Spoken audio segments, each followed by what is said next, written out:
Let's do this, ladies and gents. G'day, Stu here from UAV Futures. Welcome back to the FPV mix, where it's a live stream. It's the Thursday Throwdown. We're going to get together, maybe watch some videos, answer some questions, but most of all, we're going to be having some fun. And today, well, I'm not really too sure where we're going to end up. A lot of people already I can see in the comments tuning in.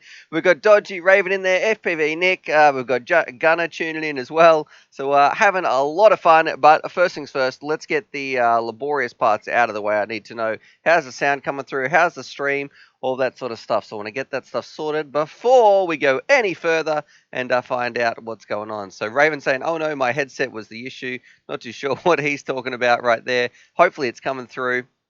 And Chucker FPV is saying, it sounds good. Ben's giving me a sup. So what's going on, Ben? I'm sitting on this jumper, which is a little bit awkward. Every time I come in this room, it feels like it is freezing because it's part of the garage. And then, well, it's I get talking and I have to pretty much, as that countdown's happening, I'm like, no, this is too hot. Take this jumper off. The amount of parts I'm going to be waving my arms around, all that sort of stuff. If you're new to the stream, we got 41 people watching. Thank you so much for tuning in. I actually yesterday, thanks to Raven, solved my problems with trying to set and schedule the time, and there must have been a bit of a bug, but essentially when I had it on, I didn't have my clock on my computer set to auto update. It was just manually set by me, and the YouTube browser didn't like that, so there was like some confliction there.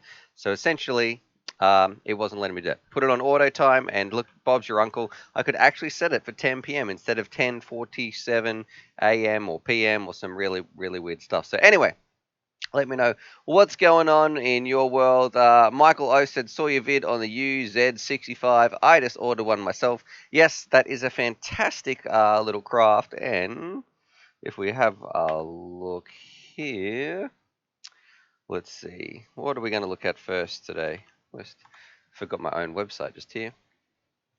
We even, if you're not too sure what it is, you can check this out just here. Whether you want to do, I'd love to know some feedback too on this, but on the website right here, uavfutures.com, the greatest website in existence. We have a little write-up on the UZ65 as well.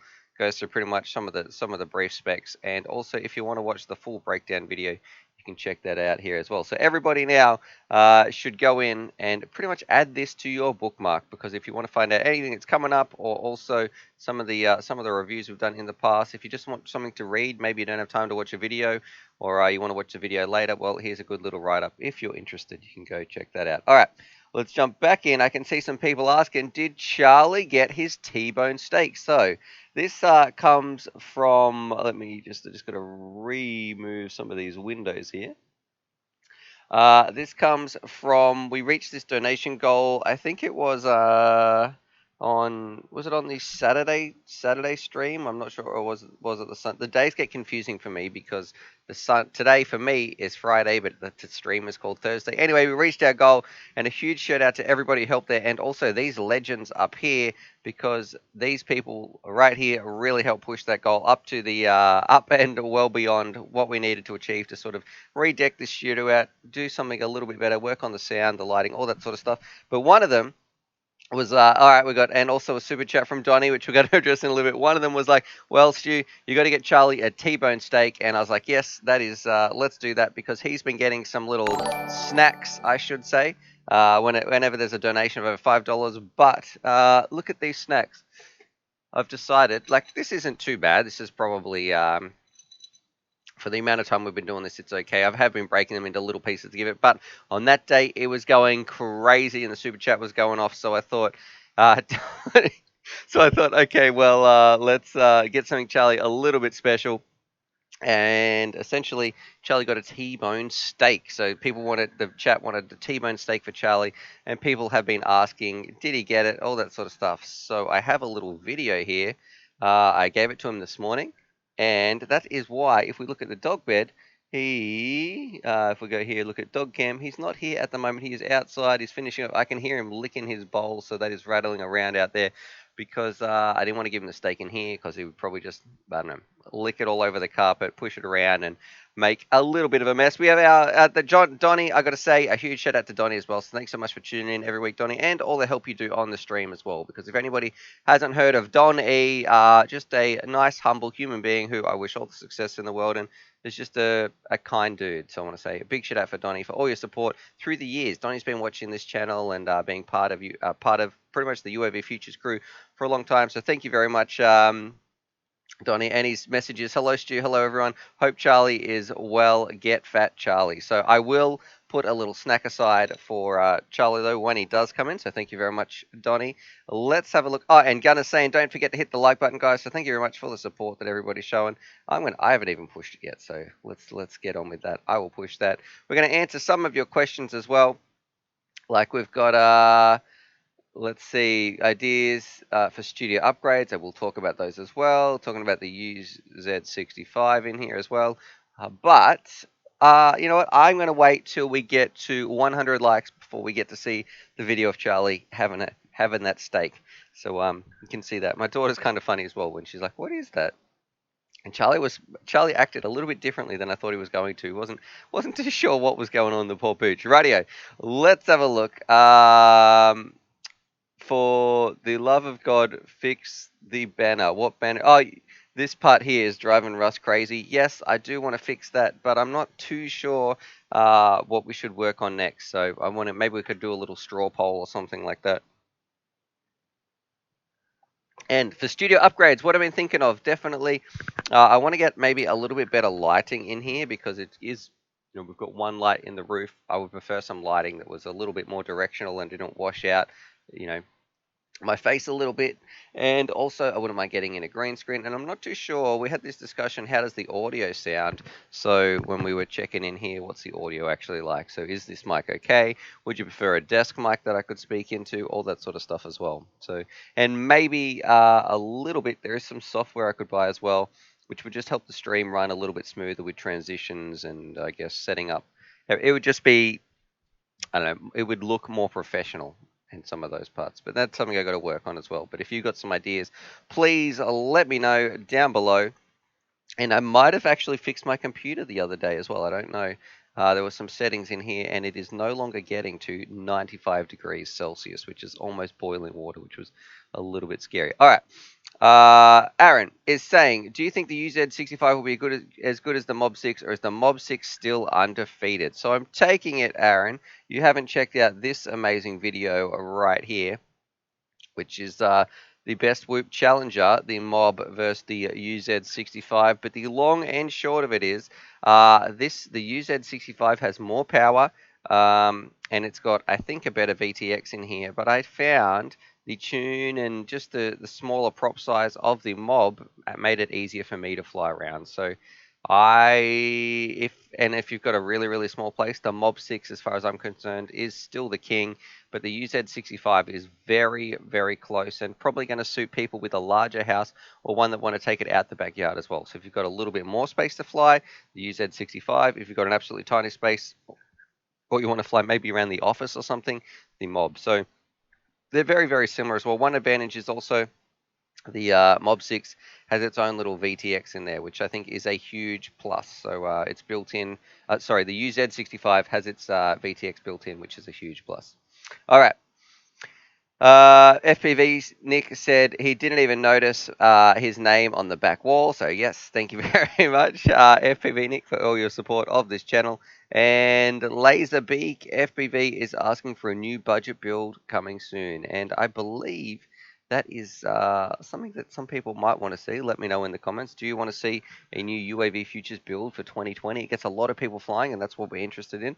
And there might have been some new developments that we I'll talk to some of the core crew or the people who help me make some videos, and we come up with ideas and stuff like that. So I'll fill you in when there is more information.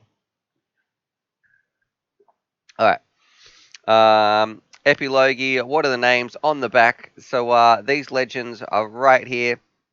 we had some donations of over $100, which was kind of a little bit crazy. And I thought, well, something nice I can do just for now. I wasn't sure if like just chalk on the board or if I should do a little banner poster thing. And I thought, this might be cool. We can write some things on here. We'll get some other people's names up here, all that sort of stuff over time. We'll see what happens. All right.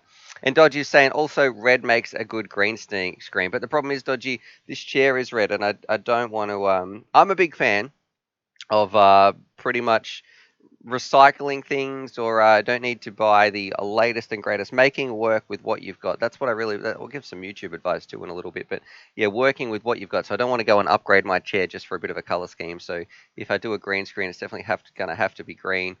But let's move down, answer these questions. Adam Bostwick. Have you used the FreeSky R9? If so, how was your experience? Yes, I have. And to be honest, it was pretty fine. I feel like I get around similar range to the TBS Crossfire. However, it is easier to set up the TBS. The TBS Crossfire is just I love everything you do about it. You plug it in, you turn it on, boom, and it just seems to work straight off the bat. So the problems I have with Crossfire are few and far between. With FreeSky R9, setting it up seems to be a little bit more just complicated, and updating receivers, and it just doesn't seem to be quite as nice. Right, Hill Scrapper FPV, Mobula 6 or Tiny Hawk S? Mobula 6, Hill Scrapper, for my current situation, I would prefer to fly the Mob 6. The Tiny Hawk S is still a great quad, but it is more suited to outdoors. And I wonder if I think I've got a video of that one. Tiny Hawk S, and let's UAV Futures. Let's have a look here. And for some reason, it's looking up Tony Hawk 2 UAV Futures. So that is not what we were after. Tiny Hawk S. 2. Why did it type 2? It typed 2 again. Unless that's me. Sort of, here we go. So we have this video right here as well if you want more of an in-depth breakdown. Man, I've done a lot of Tiny Hawk videos. Jeez. Let's have a look. So Tiny Hawk here, Tiny Hawk Freestyle, which I wasn't the biggest fan of, but then I can't say too more. Stay tuned if you're after a freestyle version. There might be something coming. There's the Tiny Hawk 2, but at the Tiny Hawk 2 with a frame change, and all in all, Tiny Hawk has had a lot of videos on here actually. Now looking back, all right. People saying yes, budget bill. We're at 53 likes. We started streaming 13 minutes ago. If you're new to the channel or new to the stream, this is what we do every time. Let me know what the time is where you are as well, specifically location and time. It is 10 a.m. here in Melbourne, Sydney, or Eastern Australian time. And this is where we do the stream for me, if you're in the US, it's every Thursday, Friday, Sunday. And if you're in Australia time, it is every Friday, Saturday, Monday. And the reason we had that day off in between is so we can get out and go flying. It's great to see some of the names popping in here. And it was kind of crazy to see. I can't believe we've got 95 people in here already, and we've only been streaming for such a little bit of time. So it's nice to see the family coming in as well. I love this comment. So, a little bit of a backstory. One of the people, you let me know if is this being a bully or is this just Australian banter. One of the people who who has a dear place in my heart. This is about the only compliment they're ever going to get. But good old, you can see him in the chat here, Russ Wolf 911. He's about 200 years old. He looks like Santa Claus. And something that we tease on him all the time, I chat to him every day in Discord in voice chat, is that he is colorblind. So he can't see red, he can't see green, and we're making the jokes. Last night he's turning up to the funerals, and he's, "What are you doing, Russ? Why have you got that on?" And he's like, "What do you mean? I've got my grey tuxedo on." "Nah, bro, that's your Santa Claus suit. You shouldn't be here with that." And anyway, he's saying if he gets a green screen, he won't be able to see it. So yeah, that's not how they work, Russ, but that is true. It'll just look like a grey screen. So maybe we could all tell Russ, "I've already got the green screen behind me, Russ. Can't you see it, mate?" Anyway. Let's have a look here. How's that Trev doing? Trev is doing very, very well. His work has actually calmed down a little bit. So with the virus and everything, I'm working on the computer side of things. So we've actually been getting out doing a little bit more flying. Going to see him in a few upcoming videos in the coming weeks. But yeah, Trev is doing well. He was in the second last video as well. And Chris Croft, UAV Futures, do you have the Mob 6 HD to review? So let's have a look at this one together. Mob Euler 6 HD. And here we go. I'll change it to US dollars for you guys.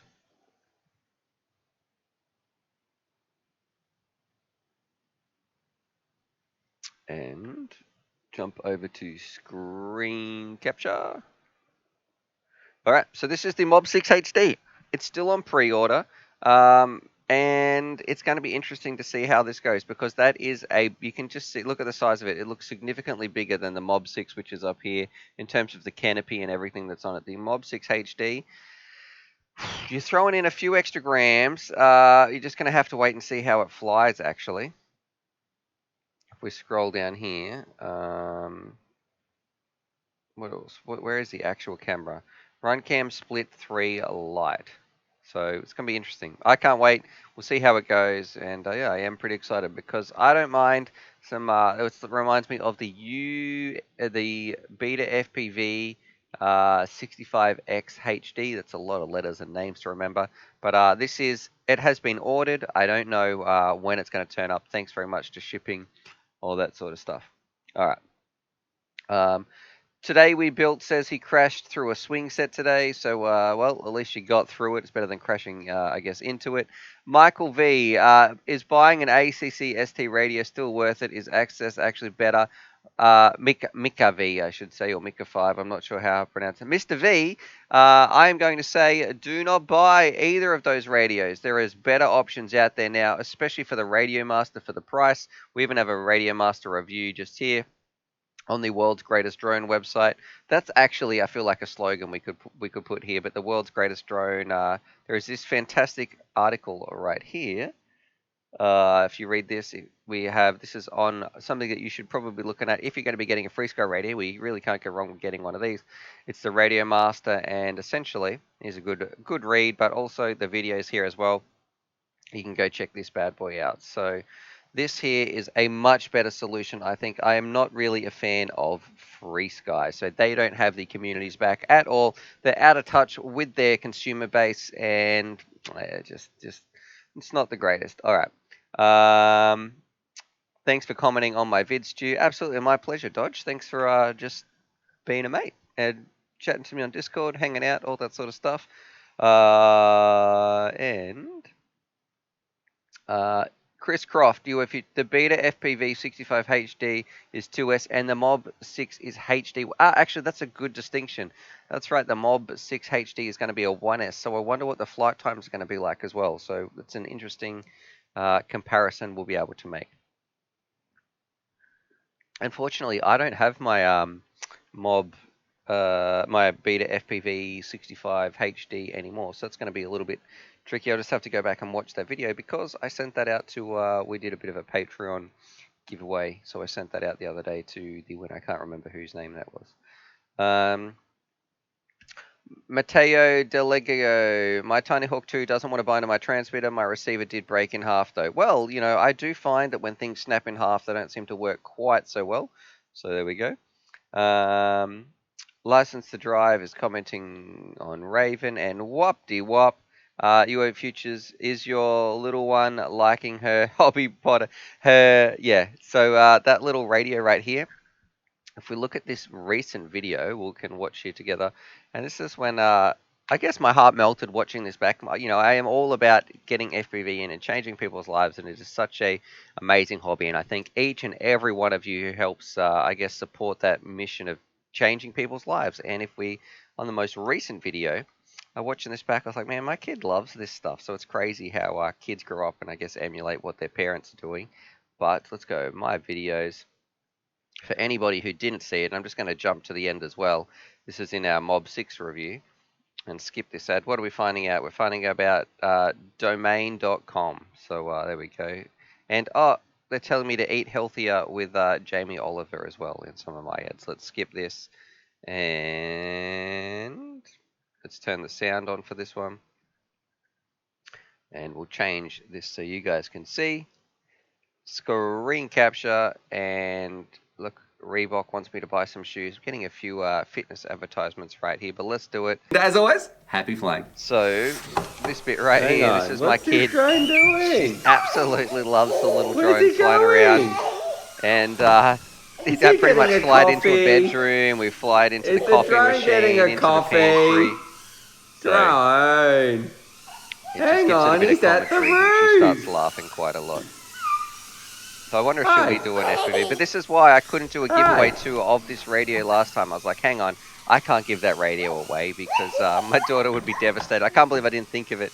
But yeah, this is her little radio, which is weird because it's covered in like skulls as well. But she calls it her rainbow radio with some skeletons on it. All right, let's get back. Answer some of your questions right here. Back to face cam. I had to watch my own video though to get some, get my views up. And that's Whoopty Wop who just answered that question. And Mateo Dago, any help? You say you want to know why your Tiny Hawk 2 doesn't bind your transmitter? It's because you said you broke it in half, mate. I thought that was kind of self-explanatory. You will need a new board if you put that in there. Neon Triple Quadruple 2 was saying he just thought of the Jumper T18. He can't wait to switch.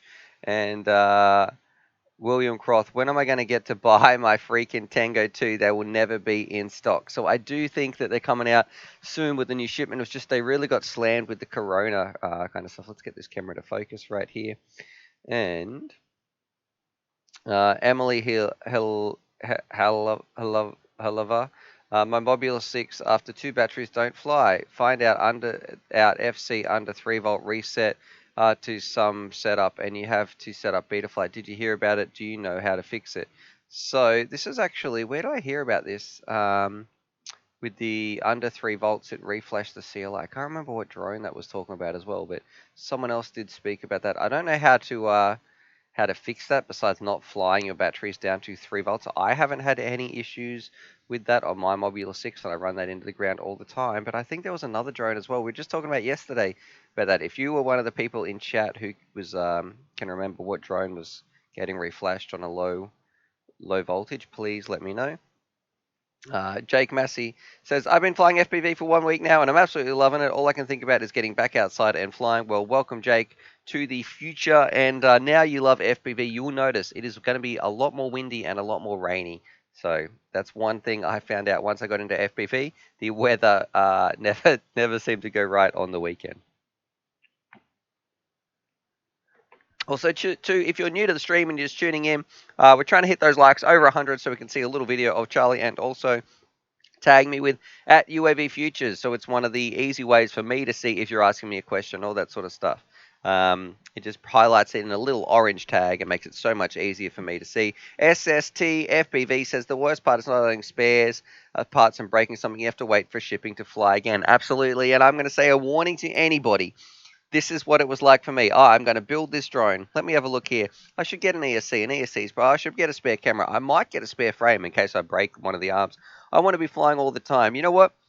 I really only need, I've got a spare motor. I need another 3, and then I'll have like a spare whole set. Why don't I just build this second drone? Oh, now I've got 2 drones, but I might need a spare ESC for one of those. Let's do that. And before you know it, you have a wall of drones, and so spares can be a little bit tricky when you just think I might just build a whole second drone. But I definitely remember those days of when you just had one thing and waiting weeks and weeks for shipping. If you're in the States, you got it so lucky. You know, someone I was talking on Discord last night, and if you haven't joined Discord, definitely go and do that. But they were complaining about shipping was going to take 1 week. And I was like, are you kidding me? We could be up to like 3 weeks here in Australia to get some of our parts. So if you're in the States, you definitely are spoiled on the shipping front. Michael O, what is the best antenna for the EV800Ds? So I feel like is there an article here on the best antenna? Because that's a common question. How to get the most out of your cheap goggles. Let me have a look here. It doesn't seem to be. So it's going to be one of these. If we go to bangers, let's have a look. And green cap. So I really like these ones. It's the triple feed patch. But I think there was one that came with a set as well. You could get a triple feed patch mini. And let's have a look here. You probably want to get this one actually, because it comes with the dummy load as well. So there's that one. But yeah, one of these, if you throw one of these triple feed patches on there and then a circular polarized antenna or one of these pagoda antennas as well, that's going to be fine. So pretty much anything on, don't get this one though, but yeah, any of these antennas are going to get you a little bit better range. Try not to get one at some of the Eachine ones. I feel like the Eachine patches aren't built to the greatest specs. Let me know too what you're doing. Are you going flying this weekend coming up? What have you got building? What's the weather looking like? Are you even allowed outside? All that sort of stuff back here. And people, a lot of people in Michigan. Dylan Pease, it looks like he's put a few messages in there that aren't coming through. But we've got Nero says at UA Futures, looking forward to buying the Meteor 65 and the Meteor 75 because of the Spectrum transmitter. But now I need to make a decision on buying the Meteor 65 or 75. Which one do you prefer? I think the 65. If I, from memory, one problem was the props would come off. If I'm thinking about the right quad. It did come with a good battery, which was this one right here. So it's this little blue one from Beta FPV. But yeah, it's not a bad little drone. I just found out the props came off more when I was flying around in crashes than when I was flying with my my Mob 6. Man, there's quite a few actually in here of those videos. And there's some RPM filtering video on there. Carlos D, you're lucky, and people in the States, I'm in the Caribbean. Fastest shipping for anything is still over a week for a set of props. It's ridiculous. So yep, it's probably, at least in Oz, we do have one or two shops dedicated to FPV, which is nice. Probably about 4 actually. Michael O is saying thank you, and Mr. Indy Jones. Jones CJ. I built 4 drones to shut down a mission to fly, a Tadpole, an Acrobat, a Mustang Twig, and a Beta for FPV X Night. So all right, that's you're gonna be set when you get your one thing you should make sure you got is plenty of batteries and some good weather as well. Let me know, is it coming into summer where you're going, or is it coming into winter? Because where we're at in Australia, it's about to be winter next month or in a little while. The days are very, very cold. It is freezing outside. The heater is pumping. And Todd wants to know, I've been waiting on weeks for shipping from HGL ALRC. Says it's been in Chicago for 2 weeks, and I'm only a couple of hours from Chicago. Well, that sounds definitely very frustrating. That's almost like a double-edged sword, isn't it, with finding out how your tracking goes. Is it something that actually helps us? Because it doesn't get any faster. Sometimes it can just be a little bit more frustrating. All right. And 507 I see is commenting back to SST saying remote ID shouldn't stop the sale of electronics. You can still buy the parts, you just can't fly them. And Michael V says, just got the Tiny Hawk 2 race. What are the best cheap 1S batteries you can buy a bunch of, or are the Emax batteries the best? Also, what mode should I learn to fly in? So if you're outdoors, definitely flying around in acro mode. The Tiny Hawk 2 race, which I flew on the weekend, is an awesome little craft that Trevor really liked as well. We're at 80 likes. We're getting close to that 100 mark where we can check out Charlie. But these are the batteries you should be buying. I think they were 450 milliamp hours. It might have been 500s actually.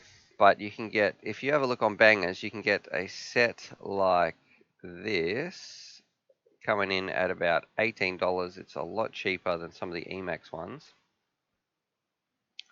So these bad boys are right here. They will be fine. And the reason I recommend cheap batteries on 1S is because you're going to thrash them.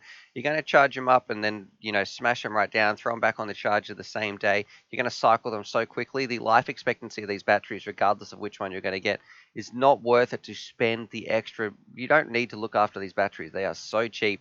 You should just fly them into the ground and think of them as disposable. But, how much is one of these batteries? 5 divided by 8. You're probably looking at what, $3.30 or something for a battery, or I'm not too sure how my maths is going to be going right there. But these batteries, you're going to wreck those things very quickly. $3.30 is nothing to spend on a pack. However, if you're buying like a $50 6S high performance racing drone battery, yeah, you want to look after those. But these ones are so cheap. I just say buy the cheap 1Ss, thrash them around, and have some fun. All right. Jake Matzi, what's the best cheapest receiver module? Man, there's a lot of questions in here. For I think he was asking about. I wasn't sure what goggles, but if you just want to get a real ACC module, 5.8 module, there's going to be some very cheap ones. So, what is it? Something like they're all built on the 5808 thing. I'm just trying to find you one without Googling. If you have a look on Bangers, I think it's like a real ACC. If you can remember the name too of those cheap modules, please throw it in the chat because that's what I'm searching for. It's not the ones that go in your Fat Sharks. So they were like not like the Owl or the Rapid Fire or the Fox Ear ones. Some with the Achilles firmware, but I can't remember the actual name of them. All right, back to these questions in the chat. Thank you so much for everybody who's tuning in, tagging me, answering some questions. We've got Michael O. He said he's ordered the parts for the $99 build, but they're still in shipping. Super excited for the build if it ever arrives. Drunken FPV at work. My mate stopped by to say sausages. Got to get back to it. Oh, okay. All right. So you're at work at the moment. Let me know what you're doing, Drunken, as well. What do you do for a crust? So we've got Skadoosh in the chat as well. So good morning, Skadoosh. What's it like over where you are, brother? Let me know what you're doing. You got some awesome videos. And Donnie FPV, Don E actually put me onto your channel, and let's see, real ACC Achilles. So thank you, Raven. We need a couple more likes before Charlie. You get to see him jumping down his T-bone. Then I'm going to go get him and bring him back inside. And Dylan P, UAV Futures. Part 5. I'm not sure what he means by part 5 unless I've missed some other bits. But should I take from a break from the hobby and try to pick it up another time? I am super discouraged. So let's find out what's going on here, Dylan P. If I can see your question. And I'm not too sure. Maybe it was because you looks like they were crammed right in there. I'm not too sure. What's up, Dylan P? But I'm going to say if you're not if what's going on, if you're breaking something, it's always best to have a bit of a break. If you're flying around on the sim, well, that's one of the best places where you can learn, and you're not going to break stuff when you go out and get flying. Whoppty Wop says, so I'm at a cash limit of $200. I need a drone, a transmitter, looking for a small freestyle that I can put prop guards on. Well, Whoop wop. Here's the problem. A small freestyle drone, you're never going to really get a good drone that's for freestyle and also has prop guards. So you need to decide what you want more. You're not going to there's no jack of all drones that does everything. Do you want to go outside and do freestyle more, or are the prop guards more important to you? Let me know in the comments, and then we can help narrow it down and find the best one for you. Oh, that's right. Drunken does a bit of IT work. We're saying jack of all trades. And it looks like Ravens let me know that his receiver broke off and his arm switching broke. So that was on, let me check this name, on Dylan P. So, well, I'm going to say it is worth it to get there once you get out and get flying. So it's kind of, I would say, push through, but also don't rush it. You need a little bit of patience, and I think if you're really forcing things to happen, then well, you could also, can you just change a different arm switch? Maybe set it up on a different one, because you don't need so many different channels, at least on the drones anyway. All right. Hi, we're at 104. The dog T-bone video time. Steak time, steak time. We can see a lot of people saying in the chat. This is one of, oh, it's got to get to 150 for like. No, for sure. Let's do it. Let's find out. This is from these legends right here, and everybody else who helped with some super chat and donations as well. Charlie was getting some little snacks. I'll go get Charlie in a minute as well. And actually, I'll go get him now. I'll bring him in, and then we can watch this video as well. So bear with me for 30 seconds. I'm just going to open the garage up.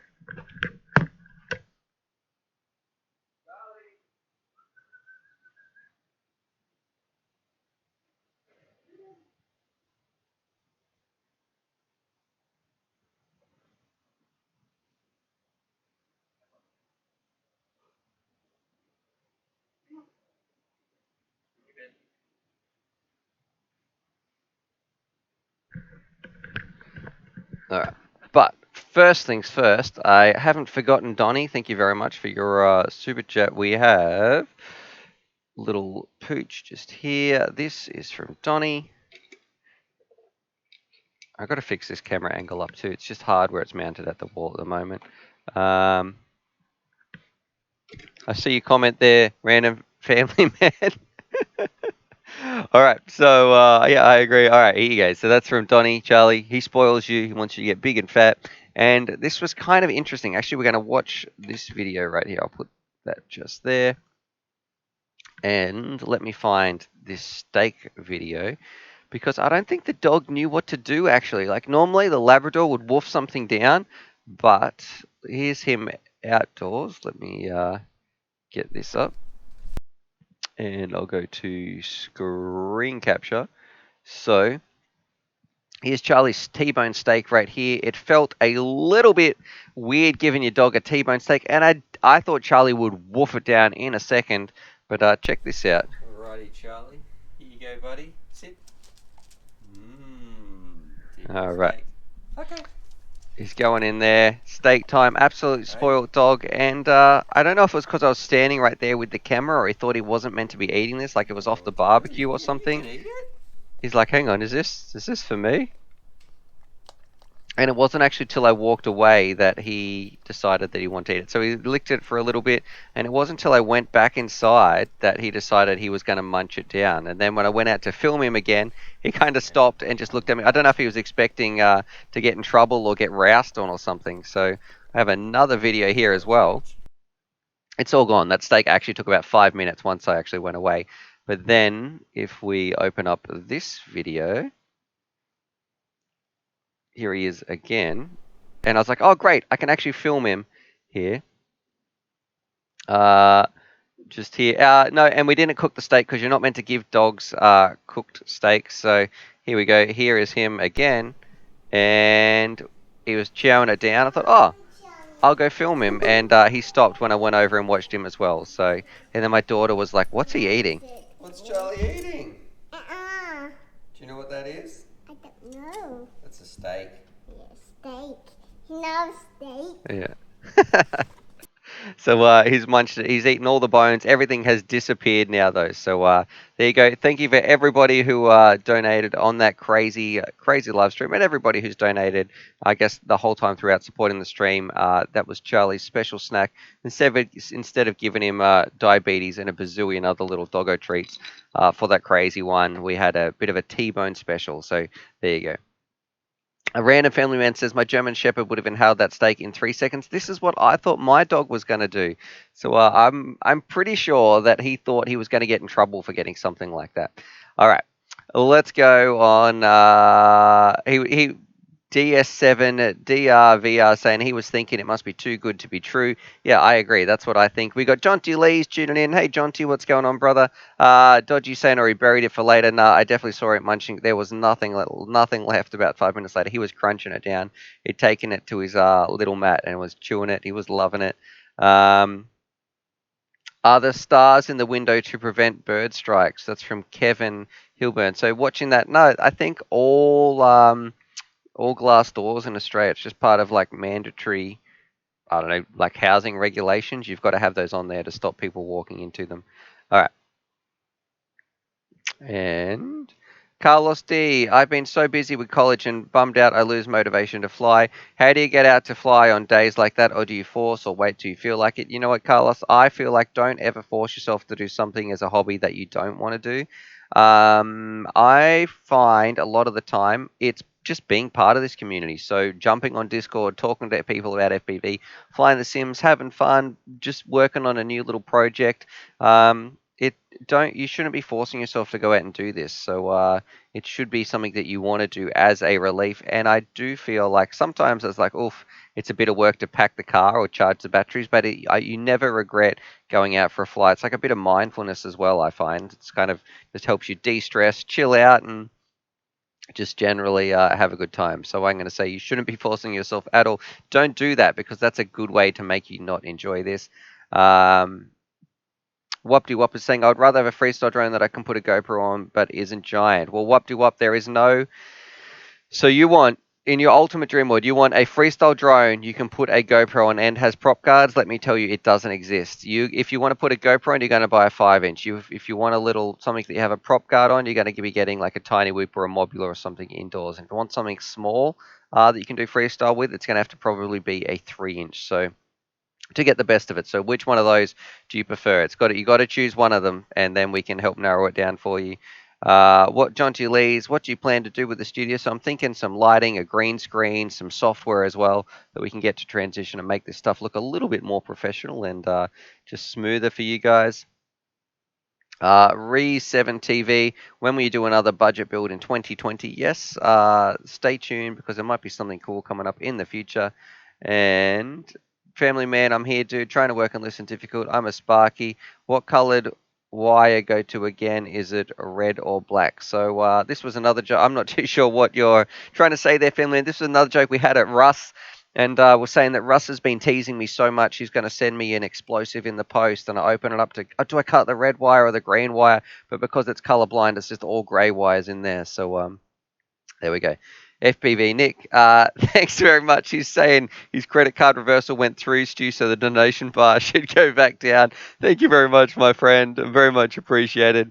And SST is saying it is harder when you fly alone. Absolutely. If you're into this hobby and you don't have other people to fly with, it just takes it to the next level. Having a companion, having a buddy right there, you can, muck around with your quad. You also feel a little bit safer if you're outdoors. You've got a spotter, all that sort of stuff. However, if you don't have that, make sure you jump on Discord, jump in, and you can already see we've got some people chatting right here in where is it? Let me go to screen share. So you can jump in and join this Discord because I know people who go out and flying, they throw one of their little earphones in and they chat to people as well while they're flying around. This is a great place to be. The Discord link is in this description, but I can already see I've got Donnie in here, we've got Nick, I've even got the old Grand Happy Russ. That's changed from Grand Pappy because he was so old. But yeah, jump in. If you haven't had Discord, it is a great place to stay motivated, connected with the community, with the FPV family that we've built up. So if you haven't done that, go and check that out.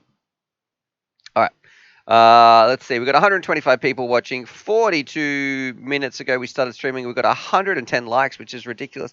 And we don't have any dislikes. What's going on, you internet people? This is supposed to be the internet where people aren't always kind. And we've got nothing but love and support on this channel. And Adam Williams, in your opinion, what is the best beginner drone? So we're going to answer your question right now. And for learning on, I guess, or for flying, I feel like I'd want to give them a 5-inch that they can take out, fly around. We also have this right up here. Building your own is never a bad option. So we've got something about building your own on UAV Futures website, the greatest drone website on the internet. Or if you have a look, the Nazgul is also a great one because it is cheap, it is powerful, and you're just going to fly around, have an awesome time as well. So where's the Nazgul review? Here it is, the iFlight Nazgul, which is this one. All right, here. So if you want to have a bit of a read up some of the specs and watch this video, I think this is a dream freestyle drone as well. All right, back to Facecam. And Whoop Wop, I should specify more. I want a freestyle drone, no prop guards, but I'm looking for the smallest drone I can fit a GoPro on. Okay. Well, I'm going to say the smallest drone that you can fit a GoPro on. You can fit a GoPro on a 3-inch. Is it worth it? No, absolutely not. It's kind of like saying, I want to eat all these amazing foods, but I want to have them all at the same time. It doesn't work that way. So if you want to put a GoPro on, mate, I can't stress more. You really should be flying a 5-inch. Yes, some people are going to say, oh no, I can fly it on my 4-inch, or I can put it on my little 3-inch. It rips it around. Blah blah blah blah blah. Let me tell you. The real answer, even though some people might not agree or they might have their own little hang-ups about it, or one specific situation where it works, if they've torn their GoPro apart, they've rebuilt it and they've done this, blah, blah, blah, you just want to put it on a 5-inch. So if you want a freestyle drone, it is the Nazgul. It is cheap. That's the one we were just checking out. The Nazgul right here, it's a 5-inch. And yeah, if you really are after GoPro, and you're going to put a GoPro on something, that's as good as it's going to get. I'm sorry to tell you, there's no other real option to go a little bit smaller. And I don't recommend those ones that go lighter than that. William Butterfield says, what do you think of the Tyro 89? Well, I'm sorry I should say to FPV Nick, because mine burst into flames. So I was meant to post him out that. I plugged it in and it smoked. So that was a quad that we all built together, but I put some other stuff in there, a little bonus as well. So yeah, the Tyro 89, I wish I could confirm. I didn't really like it too much. It looked okay, but it wasn't my favorite. And Family Man says there, I changed mine to a dislike. So all right, thanks very much, Family Man. Michael D04, do you recommend using the Eachine Tyro 129 FC and a 4-in-1 ESC for a first-time build because it has 4 connectors for VTX camera receiver, no soldering? Michael D401, you need to learn how to solder, my friend. If you are in this hobby, there is no ifs or buts, no getting around it. You need to learn how to solder. Do I have a soldering video? I thought I would. That's something I'll have to see if I can do. What articles? The soldering article and something else. I can't remember. But you need to learn how to solder. It is absolutely imperative, and it's also really, really easy. If we just type in soldering, or what do you guys call it in the US? Soldering? How do you solder? Or something like that. I have done, let's have a look, 3 videos right here. We go to screen cap about soldering. So these 2, and this one is about the perfect soldering iron that I really recommend, the TS100. Go check this out, but here's a soldering guide. And if you look at this is done 3 years ago. The soldering iron that we have right here in the picture is look, man, how old is this video? But the tips are still relevant. This soldering iron was about $14 US. So you do not need the best of the best to get it done at all. I did a soldering tutorial with a really cheap soldering iron. Let's have a look here. Oh, look, we've got gold standard gaming seats, premium fake leather, plush feel. Skip. Let's look at these old school intros. This could be a little bit embarrassing. Oh, no, maybe not. G'day, Stu here from UAV Futures, and today, Look at that sound well, we're going to be quality. doing a Look bit of at Harry this Potter studio. roleplay. Not really. Good joke, Stuart. Anyway, Stuart, what are we doing? Man, what a rambling mess this intro has been. If we look here, look at some of these old school crafts. We've got a Yaomi G, we've got a tilt drone. I don't even know what this piece of plastic is. I think that was called the Ghost. Here's one of my first frames up here. I had a spare one down here. Look, there's a Yaomi G little HD camera. Anyway, we're getting distracted. We're talking about soldering. But yeah, that right there is a soldering tutorial you can watch. There's also a new one as well you should go and check out.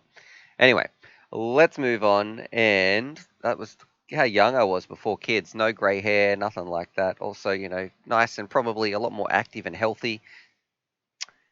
Time has not been kind. Okay. Answering questions. I want to say too, a huge shout out to everybody who's just tuning in, hanging out, having fun. Whoop-de whoop, cine whoop or freestyle. It is freestyle all the way. What do you think about the Tiny Hawk beginner kit? That is from Adam Williams. It is good, my friend. I think it gets people into the hobby, which is the thing I am most passionate about as well. And Ethan Michael says, hey, UO Futures, if I put an aux to USB and put it through the goggles in the computer, will the USB be recognized as a camera? You know what? I don't know in terms of that computer question. I am not too sure. I do know maybe Raven FPV might be able to chime in here. For a little while, he was using his some FPV camera as a Discord camera so he could do some voice chat, but I'm not sure how he did that. Carlos D, Dodgy going to spend $500 on that chair. Is that how much those chairs are? They look pretty fancy, but I don't think I'd be upgrading anytime soon. Have you played the new drone game for PS4 or Xbox? I don't know what drone game that is, Reese, unless it's DCL. And I don't feel like that's using your Xbox controller just kind of sucks trying to do that on FPV. And RS7 DRVV, we almost got Stu another $500 for making us watch another ad. Yeah, sponsored by Secret Lab 2020 Series Gold Standings of Gaming Seeds. Buy them now. Or don't. Not sponsored. Michael D4, I know how to solder. I just don't want to mess with the small connections on the flight controller. If you know how to solder, mate, it's gonna have a better. It's easy. Don't want to mess with the small connections. I would find you're gonna have stronger, more reliable quad if you direct solder as well. So that it's not that tricky. Just do a little bit of practice, and if you know how to do it, even better. So you you shouldn't. It's what would be a good analogy here? It's like somebody going to the shop and saying, "Hey, I want to buy some hamburger patties," and the person just you buying them at like Walmart or supermarket or whatever. Like there you go. That's the standard ones that are pre-done for you. It's not going to be as good as just make your own homemade stuff. It's just not that hard. You just got to put a little bit of time in. You're going to have such a better result. There you go. There's a food analogy. Don't use. And also I can't really recommend the tyros too much. Um, they're getting fairly old too. The original Tyro 99 was a bit different because it was back in the day when there was no other option for such a cheap drone. But now, if you got the chance, just solder those bad boys up.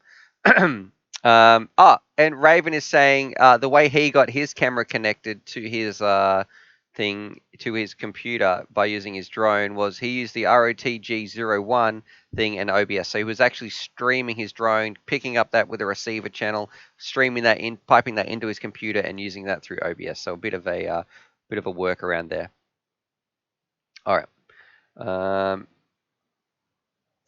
RC Flyer. DCL is a fantastic racing game you can play with your remote. Not such a great sim, but it's a lot of fun. Absolutely, I agree. I think you still learn a lot from the muscle memory flying around. Thanks. This one's from Michael. You taught me a lot about FPV. It is absolutely my pleasure, my friend. And DS7 says, I know how to drive my car, but I'd rather have a limo driver. So there you go. I don't know. I'd just feel awkward if someone was just driving me around all the time. And then we've got people talking about burgers.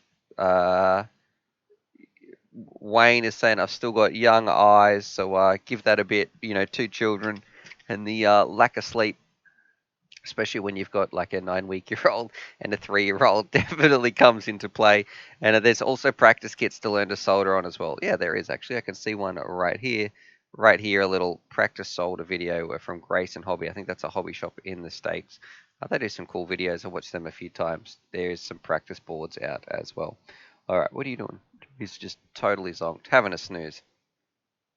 And I'm trying to find, just view these. A good starter drone. So Austin, a good starter drone, probably the Nazgul. I think it's great. Like really, someone coming into the hobby, you can go check that out. David Shaw wants to know what's my favorite car and a cheap, reliable one that works. I'm not the sort of person who's going to drop a heap of cash on. This is one part I feel out of touch with the FPV community. I don't know what's going on. Steele has like all these fancy cars that he's really into. Bardwell bought like a brand new Mustang. Tommy's got a Tesla. And then I'm driving around like a soccer mum car that I thought I bought secondhand. And the reason I got it was like, well, I can throw a heap of FPV stuff in the back. It is like an absolute huge truckload of space. And I thought, this is practical. This is what I want to do. But I don't know where it seems to be other YouTube channel creators just bought some really expensive, cashed up, crazy cars. Yeah, Steele's got a Lotus. That's coming in from Ethan. And a van. And I think he had a WRX at one point as well. So I don't know. Maybe I should do something a bit different. I don't know what I've done wrong, but anyway, all right. He can't put a drone in the Lotus. I'm sure he can put his little pack. All right. And Ladrib has a nice Turbo 86. So okay. So see, cars are cheap in the USA. They're probably a little bit more expensive over here in Australia. You've got to ship them quite a long way. License to Drive says, I don't own a car. Yes, I know my username says that. All right. Brad Loltz, what is all needed to add Crossfire? I have a Nazgul QX7. Everything is stock, right? So if you want to add a Crossfire receiver, that just needs to be soldered into your Nazgul. However, with your QX7, it depends on which version you have. If you've got an old one, it might work. Otherwise, you're going to need to do a little bit of a mod with the QX7, which is made by FreeSky.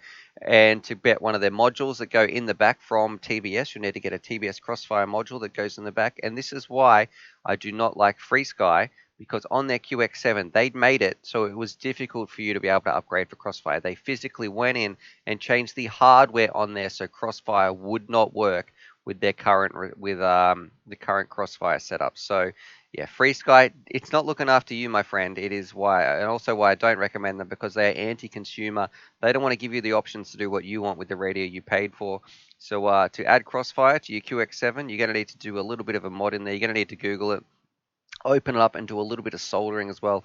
And yeah, just a bit of a pain. You can do it. You're just going to have to do a bit of a Google search about Crossfire and QX7 together, because it is a whole process that you will need to do. Um, Quad Dork is saying cars are a giant money pit. Yeah, I think so as well. And people are still Johnny DRC saying JB's Mustang is only a 4-cylinder. All right. A Cybertruck. There we go. There's our next donation goal. Stu needs a Cybertruck. So everyone else can have those fancy cars. If I had a Cybertruck, I would be happily cruising around in one of those things. I do think they look super cool. I just won't be throwing any stones at the windows right there. All right. This one's from Experimental RC. I just solded up a TBS Unify Pro Nano, and it was so small and really easy. So, yep, absolutely. Those small soldering joints, don't be afraid of them. Just go in and practice. And it just what I actually did before I started soldering, and I didn't have any. I tried to watch some tutorial tips. None of them were really about drones, which is why I feel like my soldering tutorials really help. They cover all the sort of joints and pads and XT30s, XT60s, everything that we need to do, removing pins, all that sort of stuff. But open up, like I remember opening, I think it was a broken keyboard or a broken mouse, and trying to just solder different wires. Okay, I'm going to try and join this to there, and let's move that one to there. And I just mucked around, did a little bit of practice, because it really, you got to learn your soldering iron, you got to find its nuances, and once you do that, then it becomes a lot easier. All right. Old eyes make it harder to solder to the small pads. Yes, and also make sure you've got the correct lighting as well. So make sure it's nice and bright and you can see. And also, if you're someone super old, if Russ can do the soldering, anyone can do the soldering. Russ is about 600. So if you get a huge magnifying glass as well, that's going to help. I know Stu won't like this, but I'm going to change my thumbs down to a thumbs up. So here I go. So thanks very much, Sam. We're up to 116 likes and 2 dislikes. If you're enjoying the video or disliking the video, let me know. Let's try and push that. Oh, it's jumping up. So try and push that a little bit higher as well. We're having a bit of fun. And the mod comes with Crossfire. I'm not too sure what Ben is talking about there. Need a little bit more information in one sentence. Thanks, Ben. I think you're talking about a QX7. I'm not too sure. Let's see. And Dodgy FPV is saying, for a company that uses open software, FreeSky, I'm putting FreeSky's in there to comment, sure have the wrong ideas. Yes, I agree. And UAV Futures, this one's from Moon Runner. Have you seen those little 25mm cubed SQ11 body camera? Let's have a look here. I think Trevor did a video on this actually.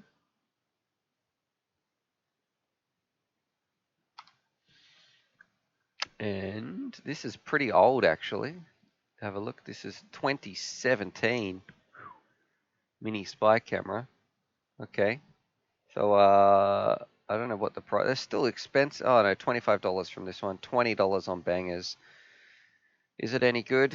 I don't know. Probably. It's probably going to be a little bit better than DVR. Man, that is so cheap and tiny. Do they? Let's have a look. This is what I'm looking at. This right here. So this is fairly old though, and I feel like look. I don't know. Don't be expecting too much from this one right here. So yeah, you're probably better off just having something with inbuilt HD. I think you get a much better result, larger sensor, all that sort of stuff.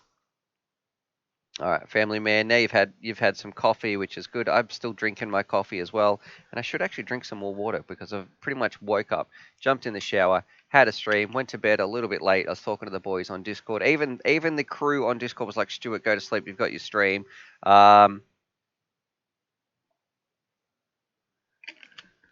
And shout out to Malice Vex, who has completely slept through this one. He's like, I'll be up. But no, you're not, brother. Where you are, you're missing out on the world's greatest stream.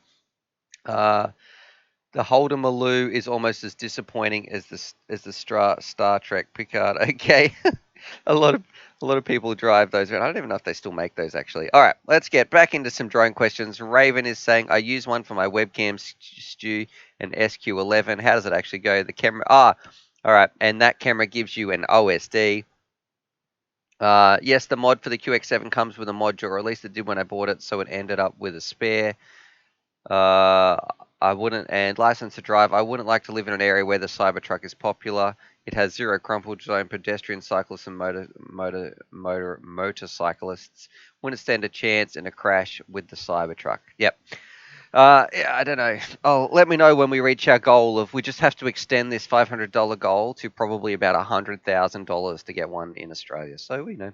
I wouldn't be complaining if you're out there, Elon Musk, and you're watching. You want to sponsor one of these videos? Sponsored by Tesla for the Cybertruck. Yes, yes, yes, please. Skypilot is if you do buy one, don't get one from the add-on TV. They're a rip-off. I think you're talking about the camera. And Chucker FPV, thank you for tagging me with that. UAV Futures makes it much easier. Read in the chat. Is saying freestyle use mainly flat carbon. Racing tend to use vertical carbon. Any reason why racing frames are not using tubular carbon for aeroflow? So I guess you're talking about I don't know what aeroflow is, and I don't know if tubular carbon is what is it actually? It has less drag than a vertical frame, but racers actually tend to use flat arms, and I think everyone uses flat arms, and the reason is because it is simple. It keeps it simple. It's strong in that plane. Yes, it is not the most aerodynamic, but it's still I guess just it's simple. It keeps the weight down and it is durable in a crash. I really like vertical racing frames, but for some reason they didn't take off, and the people at the top level seem to still race flat. So that's probably why they're using those. The reason we don't use tubes is because it's much harder to mount a tubular arm in the frame. It adds a lot of weight with all the other pieces you need. So then when you add your motors, you're going to need some little special braces on the outside of your motors. You're going to need a simple way to connect it into the drone body, all that sort of stuff. So that's why we don't use tube arms. There have been some drones like this. What was it? The Vortex drone? Is that what it was called?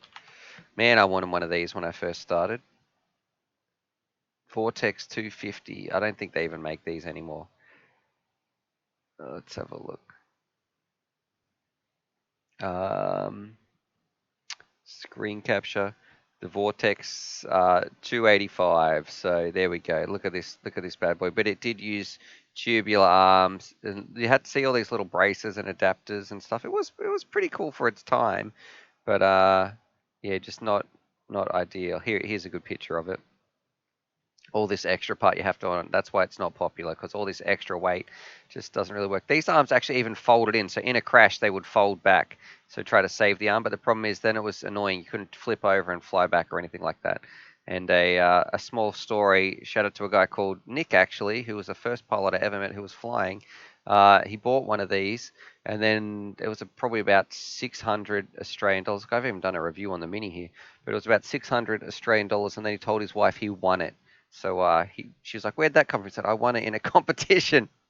The sneaky bugger. All right, Jonathan Dancer, thank you very much for your super chat, my friend. Those $2, it is very much appreciated. And because actually Charlie's been such a good pooch, I am going to give Charlie a little snack as well, even though it's not over the. Usually it's just for the $5, but today Charlie's been hanging out in here.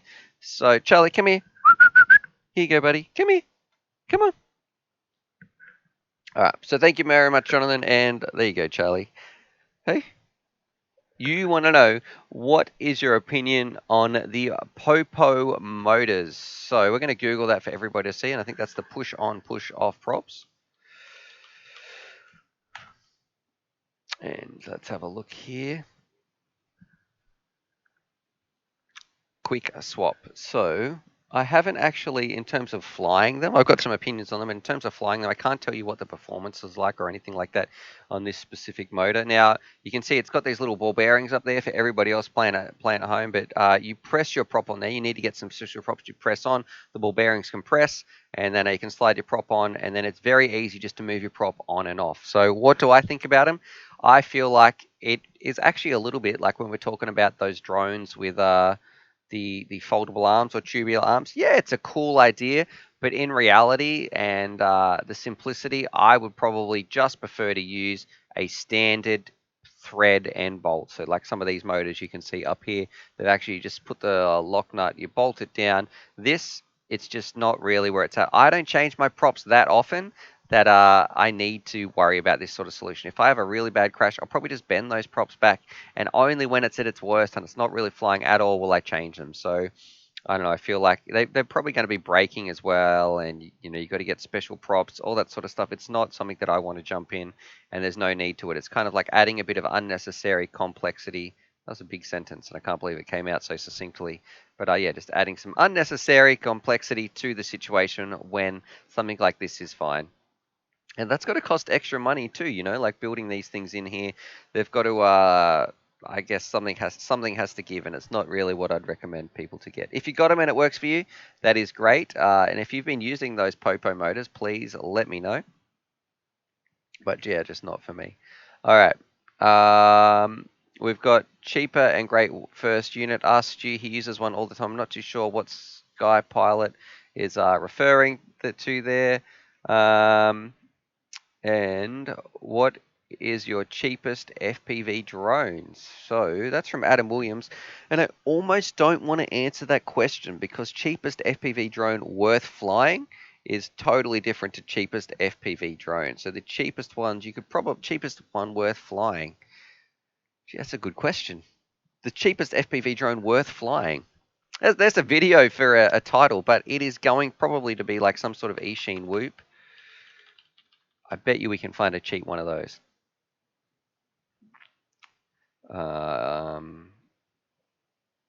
Let's see. It's probably around $50 somewhere, but you know what? I don't actually know what the cheapest one would be that is worth flying. That is a tricky one that's going to require a bit more research. All right. Dodgy saying they didn't take off, and Carlos D. FreeSky's turning into Futaba and Spectrum with $50 plus receivers.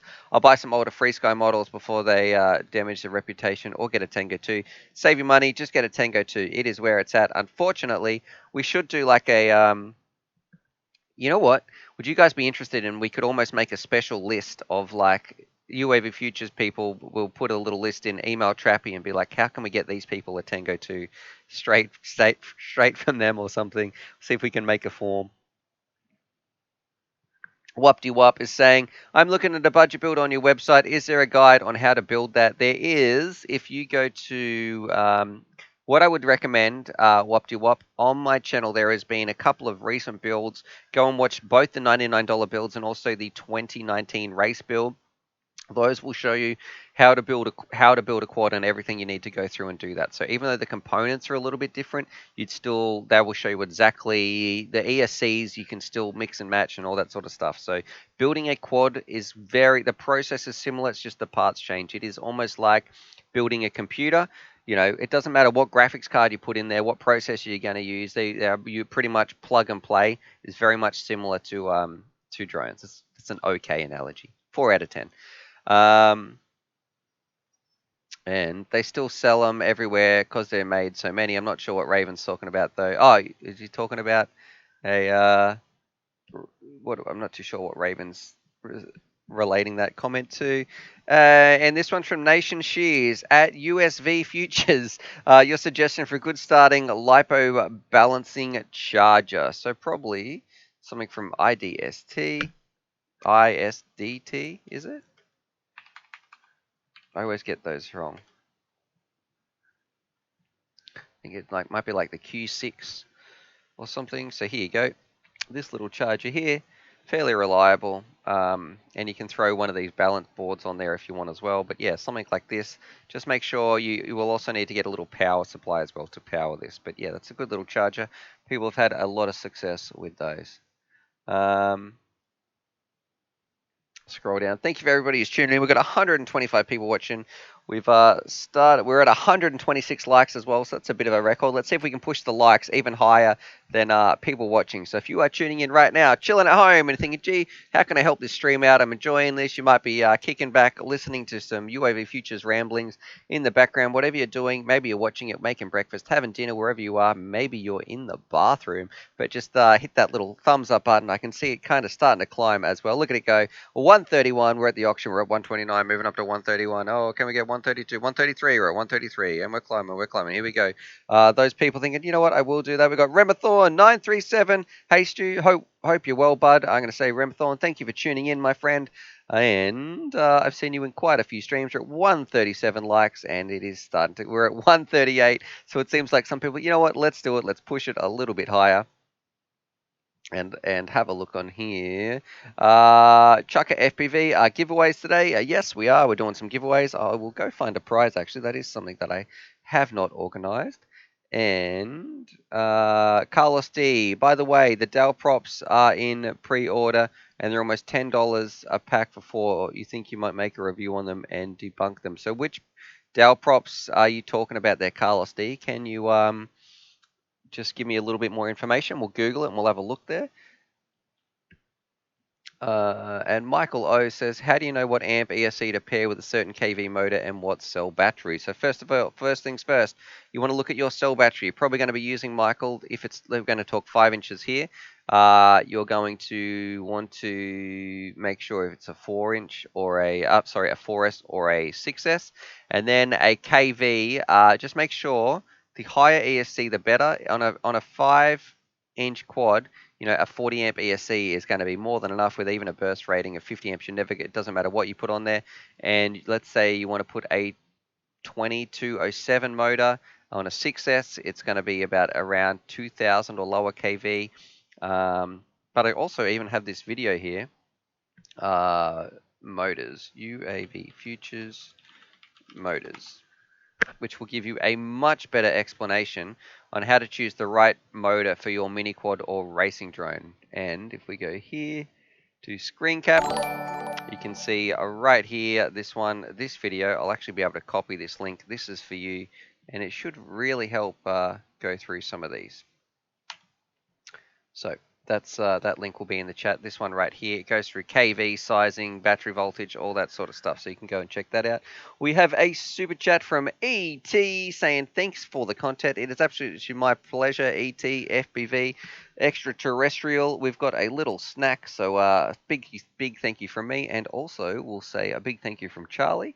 So let's get to Doggo Camp. Look at him. He can see. He heard that going off. He is waiting for his little snack. Or maybe he waited for me to say his name. But here you go. That's from ET. FPV, you spoiled pooch.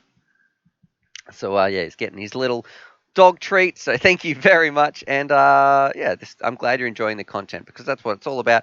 It is all about getting people flying, having fun, all that sort of stuff. Where there was a question in here about the Dell props. Infamous folding ones. Okay. Let's have a look here. This is what you meant. Dell. Let's have a look. So, folding propellers.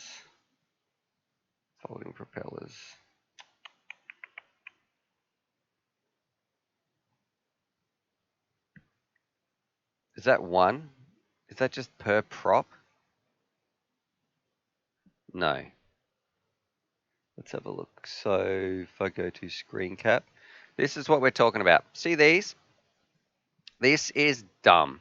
Like a folding 5-inch propeller. And I know someone made a video about this. Please. And look at the price. I don't know. Like, I mean, if they come in and they're the same price as normal props, then I don't mind. But that surely, like, if we have a look at the price here, it's saying they're almost $10 a pack of 4. This is what I hate too. There's some certain, I've got to be careful here what I say. Certain things in the community that definitely pump up some products, and this is, I don't know.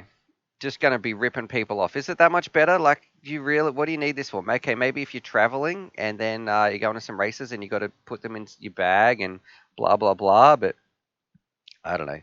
If this is the price, if it is $4 for one, that's going to be ridiculous. Please let me know in the chat. Do you know, is this today? Is this one? Are we actually buying one prop for $4? Because otherwise that can just get effed as far as I'm concerned. There's no way I'm spending $4 on one prop.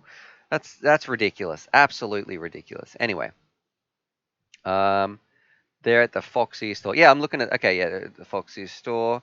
Isn't it just asking for something to go wrong? YT FPV, they're actually pretty good. Have you tried them, or have you just watched one person's review on them who loves to hype up some different things? I'm not going to name names, so I'll let you say that. Anyway, I think this is just going to rip people off, as far as I'm concerned. Yeah, they might feel good. All props feel pretty good though. So uh, a pack of four is $4. Okay, that's from YT FPV. Well, if it's $4 and you don't have to pay any more, I don't mind too much. I do worry about the durability, but look, if it's the same price, okay. But someone said they were $10 in the chat. If it's $10, they can. It's not going to be for me. All right. And Quad Dork is saying those props look like garbage. Angel Arc is saying, yeah, per prop is stupid. And let's see. Price on AliExpress. All right, so maybe if you can buy them from somewhere, it might be a little bit cheaper. Cool. They do look cool, but probably just a little bit. I don't want to use any profanity, but I don't know. I don't mind the good old Dell Cyclones, but this is for me probably a little bit too much. It just might be something else to take people's money. But look, props are a disposable part in this hobby, and if that's something that people want to get, then that's I don't know. We'll see how they go. Hey, I guess time will tell. All right. It's $4 for four. All right. Well, that sounds much better. And Ben is saying $16 for two pairs on another site. All right. So maybe it's $2 a prop. Looks like we're just gonna have to wait and see and find out how much they're gonna be. Michael O, thanks for answering my question. Hands down the best FPV YouTuber. All right, so thanks very much for that kind comment. There's a lot of amazing people in our community. How do you know what capacitor to get? So I think this might be on the UAV Futures website. And let me scroll in here. Somewhere, capacitors. All right. Basically, one thing I want to make sure though, when you're hooking up the capacitor, don't put it around the wrong way, because I know when I first did that, I soldered it up incorrectly, and nothing too bad's going to happen, but it is going to explode. There's different sizes. Generally, you want to put it as close though to where the most noise is coming from. So if you're soldering up to your build, and some people put it on the battery lead, if you can put it as close as you can to the ESCs. You've got four individual ESCs. Some people also put them on the arms before the like just near the ESC, so four individual ones if they want to get really reduced noise. But try and put it, I would say, on the 4M1, straight where the battery lead connects to the drone. So that's where I'd be soldering up my ESC if you're going to be doing a build. Carlos D says you should make a Mythbusters drone edition with all the popular misconceptions of FPV and these products. Yeah, that might be something interesting. Actually, that would be a little bit of fun. Tark and Tark61 says, what would you recommend for upgrading the antennas on the goggles that comes with the Tiny Hawk ready to fly kit? So I just want to let's double check together. Right here, I think they just come with some standard dipole antennas. Little white stick antennas. Let's have a look here. We'll have a look at Phaser FPV, which is one of the Aussie stores here. So they're folded down, but you can still see them. So these ones right here, hopefully that's coming through. I think just some great little antennas that have stood the test of time would be, let's have a look, back here to 5.8 antennas. This one seems to be that's what I was going to do. A common question seems to be what antenna should I get? So something like these bad boys, some triple feed patches have stood the test of time. It's an open source design. Also, whether you get some pagodas, I don't mind this. Look at this one, this iFlight one. It makes sense. It puts it up above your head as well. So these would be some nice little additions that you can add as well. But pretty much most of these on this page are going to be an upgrade. We get a triple feed patch, a pagoda. Look at this one. This one's even comes with a pagoda and also a triple feed patch. So that's what I'd choose if I was on a budget as well. All right. Let's see. I don't want to miss that.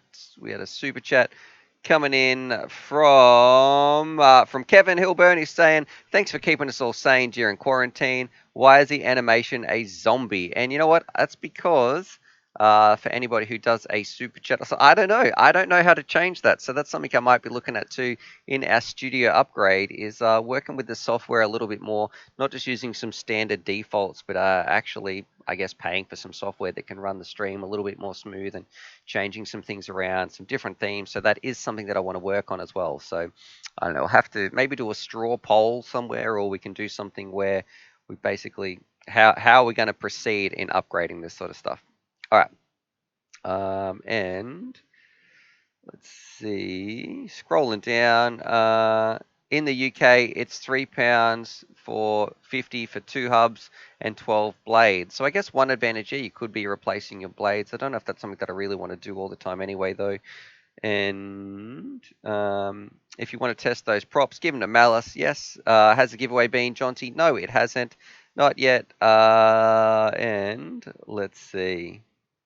People looking forward, licensed drivers looking forward to this sucks and this is amazing. Differing reviews on the folding prop. So that would actually be a pretty funny video title. This sucks. If it sucks, I haven't actually. I should hold my comment on what those props are actually going to be like.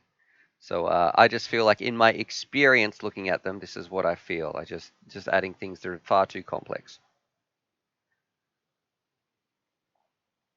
Um, let's have a look here. What's in the giveaway? So today, gee, I've got to remember actually last week. So we should be running a giveaway soon. We've got 142 people watching, 144 likes. So thank you very much. We have a dolphin, and there is a little flight controller around here somewhere that my daughter picked up and threw. It was in a little foam case, so it's still going to be totally fine.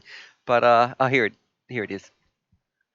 She threw this at the curtain behind me as well. So that's what's going to be in today's giveaway. I don't know if we're up to anything else. I need to put that on the chalkboard as well somewhere, or a little whiteboard, because that's what's going to be in there today.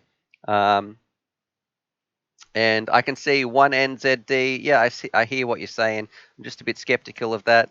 And let's see, 401 ESCs plus 2 other things. And let's have a Google. What camera do you suggest for freestyle? You know what? I really like the Rattel or the Foxeer Toothless. There should be some videos coming up about them as well. I think nowadays, I feel like Foxeer, Cadex is a little bit cheaper sometimes, but still doing really, really well. But and even Run Camera, if it's one of those 3 brands, generally you're going to have a good time. Yes, there's some advantages and disadvantages of both, but if it's some of those, you're just still going to be having an awesome time flying around. I'm going to put this little heater on because I am getting a little bit cold. I was thinking about going to buy some Ugg boots today, because when I'm sitting in here chatting to people on Discord at night time, because this is the garage, it's a little bit cold. We don't have enough space. Well, I guess there's the kids' rooms, and I don't want to be sitting here talking, keeping everybody up. So I've built this little section in the garage. I've got some heating in the roof as well, but my feet get cold. I might go and buy some Ugg boots possibly today if the store is open. Random family man, I need to get into the FPV side of things. I'm only new to drones. Should I buy a Mavic or an FPV drone first? You should absolutely buy an FPV drone first. A Mavic, you are going to hover the Mavic. You're going to be like, wow, that's cool. How high can it go? How fast can it go? What can I see? And then you're going to be like, all right, what can I do? I might just put that on the shelf. Gee, that was expensive.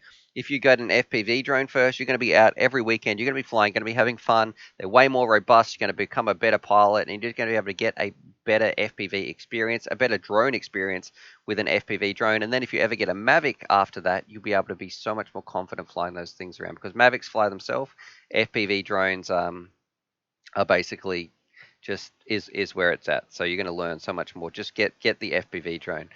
Uh, at UAV Futures, you need a restaurant menu chalkboard to put the prize list on them. Yeah, I might put them on the whiteboard that's up there actually, because it's always changing as well. I'm trying to keep these. You guys can't see. Oh, you can see. You can't see my mouse cursor. Trying to keep these special few people's names written up in chalk behind me as well.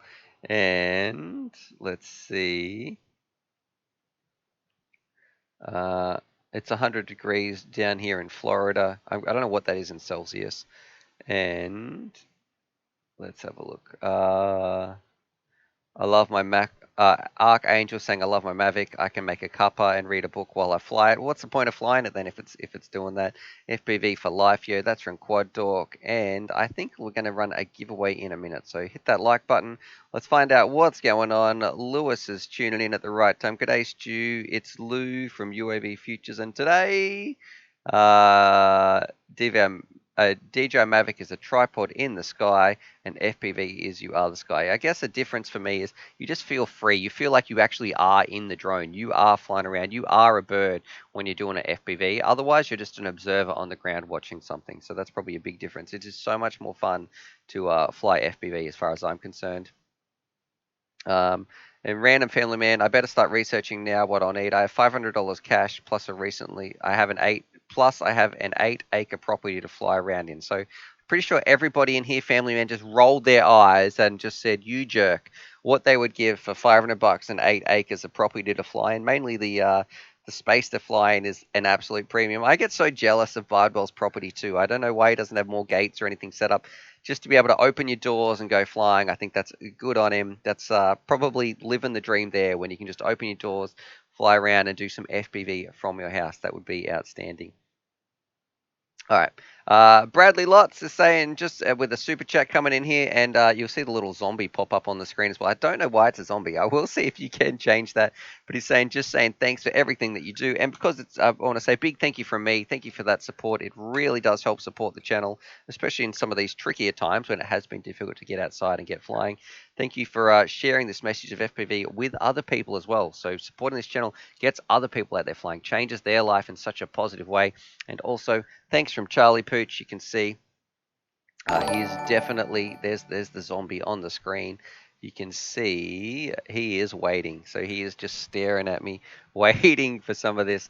So that's from Mr. Lots right there, Charlie. There you go. Good boy. All right. Let's see.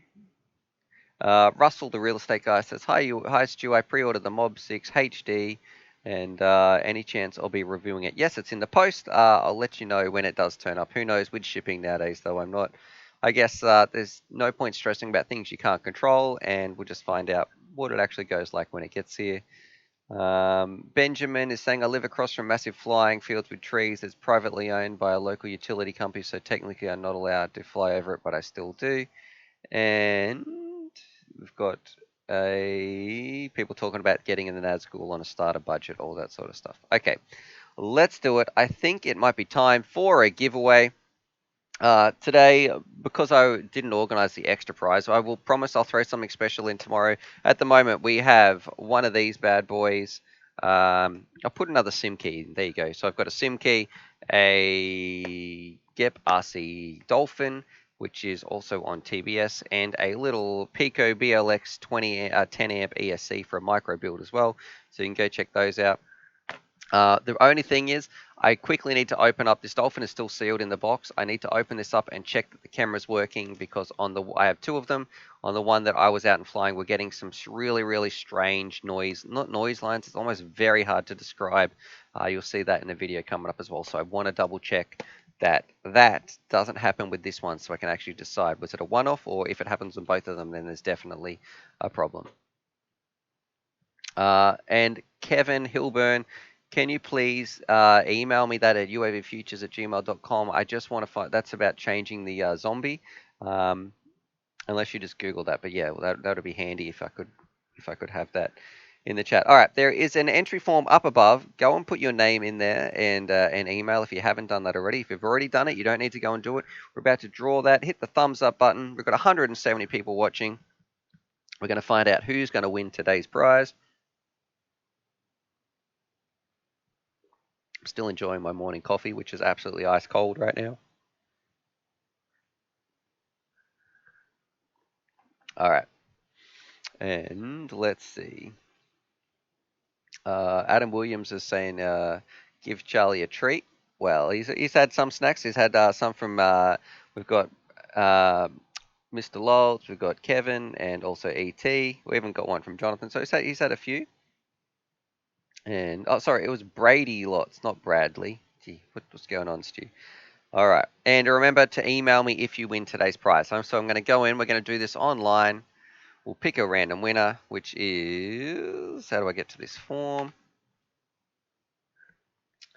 Donnie. Okay, this one's from Donnie. Donnie's just donated another super chat with he wants to fatten up Charlie. So here you go, Pooch. This one is from Donnie again, with a little good job, thumbs up. So let's see, Doggo Cam. He's waiting. You can see him waiting right here. Hey. Huh? Yeah. That's from Donnie again. I swear Charlie loves these streams. Okay, let's do it. We've had enough time. We've hit the 90-minute mark.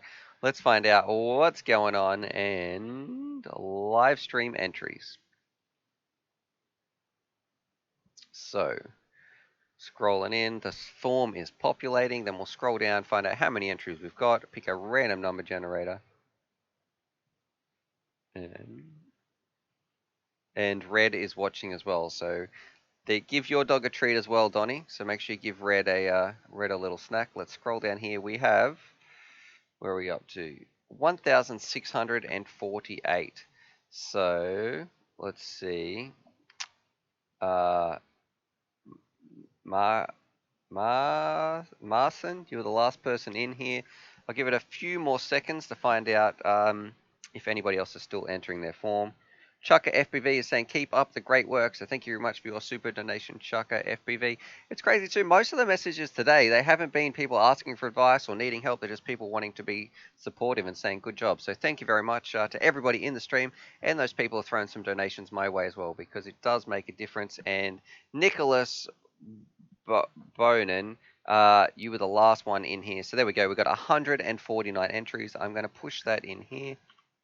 No, sorry, what am I talking about? I missed the 6. 1,649. 1,649 entries. All right. And let's do it. Oh, okay. 1,650. That's it. We've got Archangel was the last one in there. So at 1,650. Nice, even number. Hit that like button while you wait. I have heard it's good luck. We're going to go to a random number generator. And I've got to make sure this window is minimized so you guys don't see everybody's emails blasted on the screen. Random number generator. Oh, you can do that in Google. That's right. So here we go. We're going to screen cap. And we have generate a number. The minimum is 1. The maximum it can generate is 1,650. We're going to go through, and if you win, you have to, if your name is pulled out right now, you must email me within 30 minutes or you forfeit the prize, and you've also got to pay for shipping. If you don't want the prize, you don't want to pay for shipping, well then we'll just roll it over to the next winner the next time. All right, ready? Fingers crossed. Hit the like button. Let's see how we're going to go. People getting scared. Guess, put your comments in. What do you think it's going to come up at? I'm going to type one in. I'm going to say 237.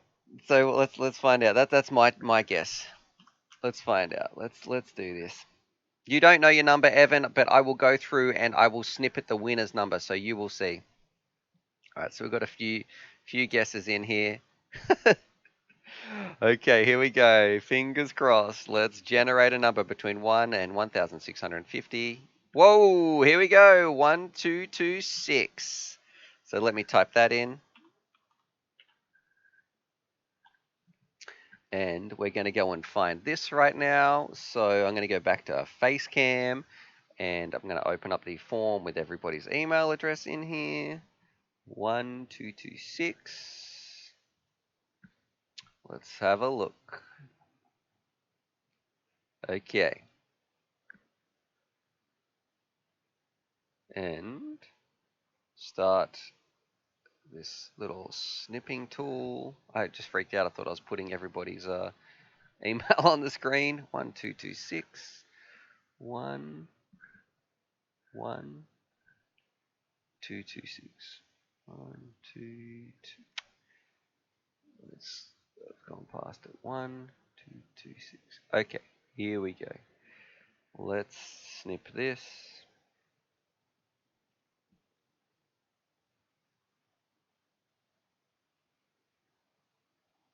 Okay.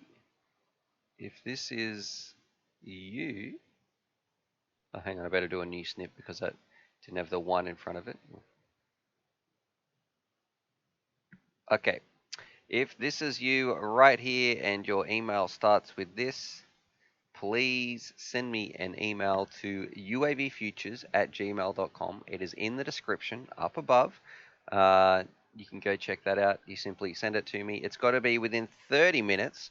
So at 12:07. So I'll give you to 10 past 12 actually. Let me minimize these people's names. 1226. Here we go. Everything's on the screen. This is good. So congratulations to boom. Gary, I don't know if that's an I, T-I, Polton, or Tipton. So the rest of your email here, Gary, send me an email. It's got to come from this address within the next 30 minutes. And we can organize a pretty cool little prize that's going to be coming out for you as well. So SIM key, the GEP RC, what do you call that? The Dolphin, and also the little Pico BLX. So let's see. We'll just wait around a little bit, find out if Gary is in the chat, and we'll find out what's happening because that happens a few times. Nice one, Gary. I feel like is that a meme or an ad commercial that used to be on TV or something? I don't know why that's ringing a bell in my mind. Jump, go, Gaza, Dazza, and Shazza. Here we go. All right, congratulations to a lot of people saying congratulations, all that sort of stuff. I hope you guys enjoyed this stream anyway. I can't believe we've got 200 people watching. If you are new to the stream, thank you so much for tuning in. Let me know what the time is, where you guys are at, and hit that little bell notification button as well because we are going to be streaming tomorrow at this time. Also, we're going to be having another giveaway. Lots of fun answering your questions. I want to give a huge shout out to everybody who helped support the channel today and in the past as well. It's all about sharing the love of FPV. And next chance tomorrow. That's it. It is 9:38 p.m. for Dennis right there. Okay. And Ben is saying there used to be a Yogo ad. Gary, will you just listen to me, Gary? I'll get back to you, Gary. That might be for some 90s kids who don't understand that unless you were born in the 90s and you remember that ad on Australian television, you might have no idea what we're talking about. Yogo was like a chocolate gorilla yogurt that people used to eat, and you'd have like a little folding cup and you'd tip some lollies. What a terrible lunch to give kids. Hey, what do you eat? Oh, how about some chocolate custard stuff and tip some more chocolate in there? That's going to be nice and healthy for you. Keep that in your lunchbox all day. It's 11:39 a.m. there for some people, so it's the same. You're obviously in Oz. It's 1:38 New Zealand in the afternoon. And also it is cricket. Yeah, that's it is cricket.